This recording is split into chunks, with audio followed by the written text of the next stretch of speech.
Hello मेरे प्यारे बच्चों, कैसे हैं आप सब। आशा करती हूँ आप सब बहुत अच्छे होंगे। सो बच्चों, आज आपकी हिंदी की क्लास 6 का चैप्टर नंबर 18 स्टार्ट करते हैं। आपके चैप्टर का नाम है बच्चों अशोक का शस्त्र त्याग। आज हम अशोक का शस्त्र त्याग पढ़ेंगे। ओके, तो बच्चों पाठ को शुरू करते हैं। चलिए, एक मैदान में मगध के सैनिक के शिविर लगे हैं। तो बच्चों यहाँ पर एक युद्ध का मैदान है, जहाँ पर मैदान में क्या हो रहा है, सैनिकों के शिविर लगे हुए हैं। ठीक है, बीच में मगध की पताका फहरा रही है। बीच में क्या हो रहा है, पताका मतलब झंडा फहरा रहा है। ठीक है, पताका के पास ही सम्राट अशोक का शिविर है। झंडे के पास ही जहाँ पर झंडा फहरा रहा है उसी के पास क्या है, सम्राट अशोक का शिविर है। संध्या बीत चुकी है, आकाश में तारे चमकने लगे हैं, शिविर में दीपक जल गए हैं। अपने शिविर में अशोक अकेले ठहर रहे हैं। उनके मुख पर चिंता की छाया है। वे कुछ सोचते हुए आसन पर बैठ जाते हैं। अब क्या है, जो सम्राट अशोक हैं वो कुछ सोचते हुए ही आसन पर बैठ जाते हैं। अशोक स्वयं ही यानी कि खुद से ही, आज 4 साल से युद्ध हो रहा है, वो खुद से ही सोच रहे हैं अपने मन में कि आज 4 साल से युद्ध हो रहा है और कलिंग आज भी जीता नहीं है। कलिंग जो है उनका राज्य है, वो जीता नहीं है। ठीक है, और मगध क्या है, राजधानी है उनकी। दोनों ओर के लाखों आदमी मारे गए हैं, ऐसा कौन अशोक सोच रहे हैं। लाखों घायल हुए हैं, पर हम आज भी असफल हैं। और क्या होगा इसका परिणाम, वो सोच रहे हैं कि इतने लंबे टाइम से युद्ध चल रहा है, लाखों आदमी मारे जा चुके हैं, घायल हो चुके हैं, लेकिन अभी भी युद्ध चल रहा है और इसका मतलब अभी भी हम असफल हैं, हम जीते ही नहीं हैं। पता नहीं इसका परिणाम क्या होगा। ठीक है, यहाँ से शुरू होता है बच्चों पहला दृश्य। ठीक है, द्वारपाल सिर झुकाकर राजन संवाददाता आना चाहते हैं। संवाददाता आना चाहते हैं अशोक कहते हैं आने दो। अशोक आदेश देते हैं कि आने दो। ठीक है, संवाददाता प्रवेश करते हैं।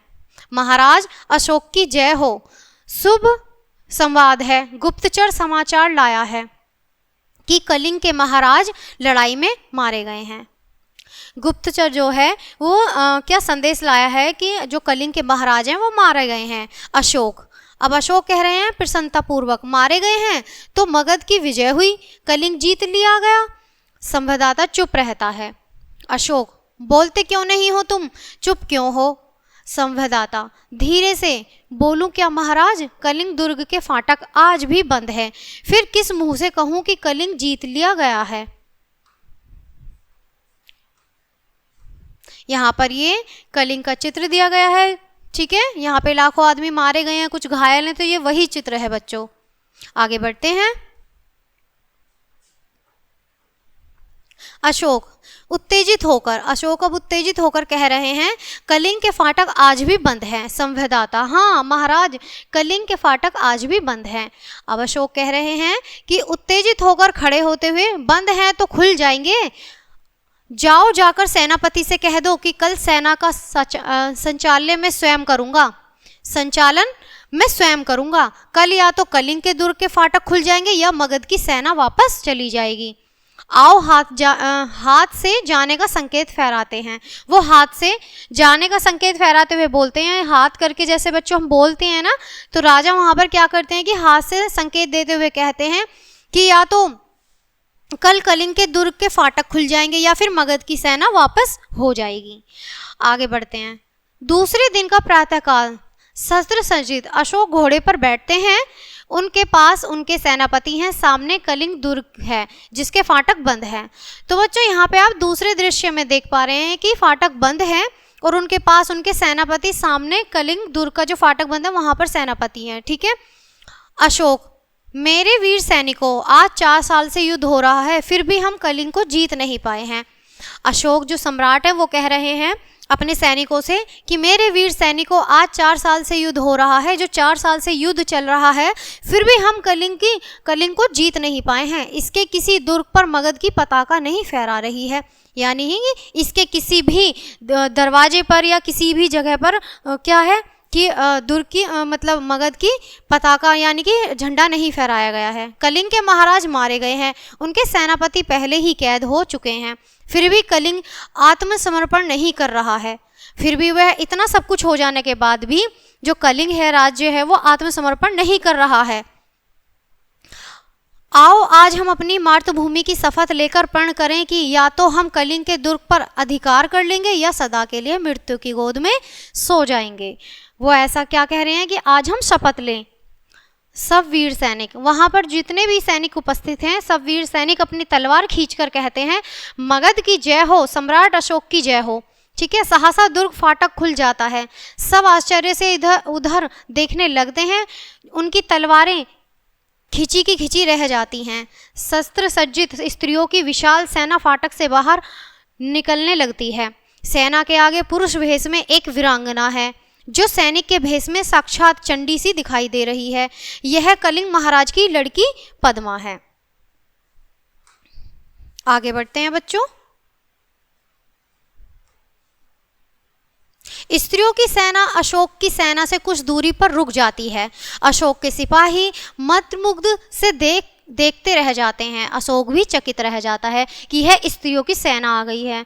ठीक है, पद्मा, अब यहाँ पर पद्मा कह रही हैं आगे बढ़कर अपनी सेना से, बहनों तुम वीर कन्या, वीर भिगनी और वीर पत्नी हो, मुझे तुमसे कुछ नहीं कहना है। जिस सेना ने तुम्हारे पिता, भाई, पुत्र और पति की हत्या की है वह तुम्हारे सामने खड़ी है। आज उसी से तुम्हें लोहा लेना चाहिए। तुम प्रण करो कि जननी जन्मभूमि को पराधीन होते हुए देखने से पहले तुम सदा के लिए अपनी आंखें बंद कर लोगी। ठीक है, अब यहाँ पर अशोक कहते हैं कि स्वतः यह कौन है। ठीक है, वो खुद से कह रहे हैं यह कौन है, क्या साक्षात दुर्गा कलिंग की रक्षा करने के लिए युद्ध भूमि में उतर आई हैं।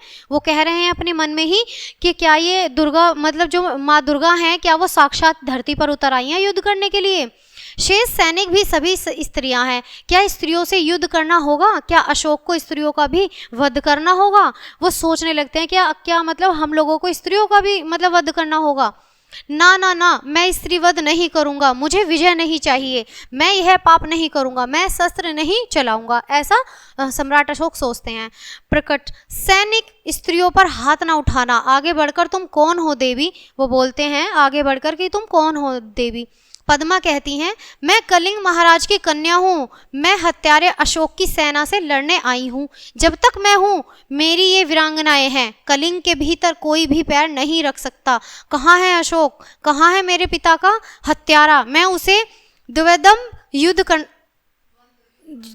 करना चाहती हूँ, मैं उससे द्वंद्व युद्ध करना चाहती हूँ, ऐसा पद्मा ने कहा अशोक सम्राट से। अशोक सम्राट, अशोक तो मैं ही हूँ राजकुमारी, ऐसा अशोक जवाब देते हैं कि राजकुमारी अशोक तो मैं ही हूँ, दोषी मैं ही हूँ, परंतु तुम स्त्री हो, तुम्हारी सेना भी स्त्रियों की है, मैं स्त्रियों पर शस्त्र नहीं चलाऊंगा, ऐसा अशोक जवाब देते हैं कि मैं स्त्रियों से नहीं युद्ध करूंगा। पद्मा, अब पद्मा कहती हैं क्यों महाराज। ठीक है, आगे अशोक कहते हैं शास्त्र की आज्ञा है राजकुमारी।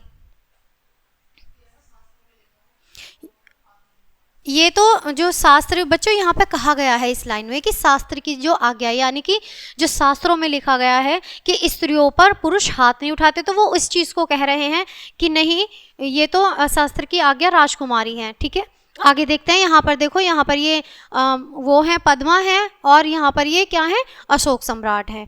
अब आइए आगे बढ़ते हैं। पद्मा कहती हैं क्या शास्त्र की आज्ञा है कि तुम निरपराधियों की हत्या करो? शास्त्र की आज्ञा है कि तुम अपनी विजय लालसा पूरी करने के लिए लाखों माताओं की गोद सूनी कर दो? पद्मा कह रही हैं ऐसा कि क्या ये तुम्हारे लिए ये जरूरी है या ये ऐसी आज्ञा देता है शास्त्र?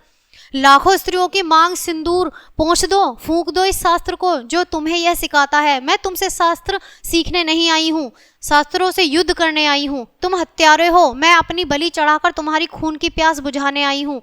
अपने सिपाहियों से कहो कि तलवार उठाएं, कलिंग की स्त्रियां तुमसे कुछ नहीं चाहती, केवल युद्ध चाहती हैं, ऐसा पद्मा जवाब देती हैं अशोक सम्राट को कि कलिंग की जो स्त्रियां हैं वो कुछ नहीं चाहती, केवल युद्ध चाहती हैं। अशोक सिर झुका लेते हैं। अब अशोक क्या करते हैं, सिर झुका लेते हैं बच्चों। पद्मा, क्यों सिर झुका लिया महाराज? मैं युद्ध चाहती हूँ, केवल युद्ध। आज आपके भीषण युद्ध की पूर्णाहुति होगी। अशोक कहते हैं बहुत हो चुका राजकुमारी, मैं अब युद्ध नहीं करूंगा, कभी युद्ध नहीं करूंगा।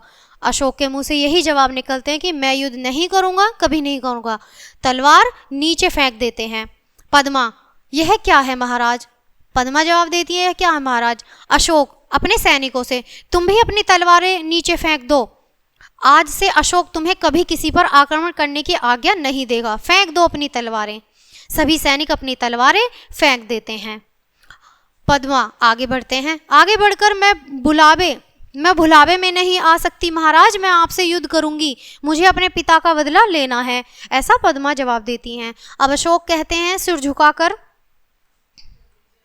तो लीजिए बदला राजकुमारी, मैं अपराधी हूं। जिस अशोक ने लाखों का सिर काटा है और जिस अशोक का सिर आज तक किसी के आगे नहीं झुका है, वह आपके आगे नत है, यानी कि वो आपके आगे बिल्कुल झुक के खड़ा हो चुका है।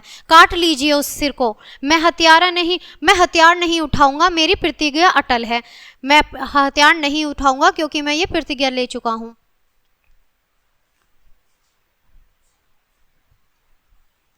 अशोक सिर झुकाकर खड़े हो जाते हैं। तो जाइए महाराज, स्त्रियां भी निहत्थे पर वार नहीं करेंगी। पद्मा जवाब देती हैं कि महाराज जाइए कि स्त्रियां भी निहत्थे यानी कि अकेले इंसान पर वार नहीं करेंगी। आप अपनी प्रतिज्ञा की रक्षा के लिए जीवित रहिए। पद्मा अपनी स्त्रियों की सेना के साथ दुर्ग में चली जाती हैं। तीसरा दृश्य, अब यहाँ तीसरा दृश्य बच्चों शुरू होता है। आइए देखते हैं उसमें क्या होता है।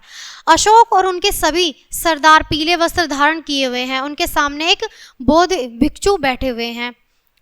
बौद्ध भिक्षु, अशोक कहो मैं प्रतिज्ञा करता हूँ कि। अशोक, मैं प्रतिज्ञा करता हूँ कि। बौद्ध भिक्षु कहते हैं जब तक मेरे शरीर में प्राण रहेंगे। अब जो बौद्ध भिक्षु हैं वो ऐसी प्रतिज्ञा करा रहे हैं अशोक सम्राट से, ठीक है। जैसे जैसे वो बोल रहे हैं वैसे वैसे ही अशोक सम्राट रिपीट कर रहे हैं, यानी कि उनके वैसे वैसे ही जवाब दे रहे हैं जैसा वो बोल रहे हैं। अशोक कहते हैं जब तक मेरे शरीर में प्राण रहेंगे। अब बौद्ध भिक्षु कह रहे हैं अहिंसा ही मेरा धर्म होगा। अशोक कहते हैं अहिंसा ही मेरा धर्म होगा। बौद्ध भिक्षु कहते हैं मैं सबसे प्रेम करूंगा और मेरी करुणा का सदाव्रत सबको मिलेगा। अशोक कहते हैं मैं सबसे प्रेम करूंगा और मेरी करुणा का सदाव्रत सबको मिलेगा। बौद्ध भिक्षु कहते हैं प्रतिज्ञा करो कि जब तक मैं जीवित रहूंगा अपनी प्रजा की भलाई करूंगा, सब प्राणियों को सुख और शांति पहुंचाने का प्रयत्न करूंगा, सब धर्मों को सम्मान दृष्टि से देखूंगा। अशोक भी वैसे ही जवाब देते हैं मैं प्रतिज्ञा करता हूं कि मैं शक्ति भर आपकी आज्ञा का पालन करूंगा। बौद्ध भिक्षु बोलो। अब वो बोलते हैं कि बोलो। बुद्ध शरण गच्छामि।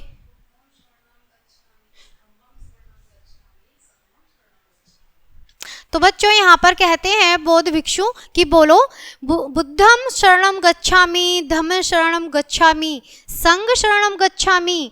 अब सभी कहते हैं बच्चों यहाँ पर बुद्धम शरणम गच्छामि, धम्म शरणम गच्छामि, संघ शरणम गच्छामि।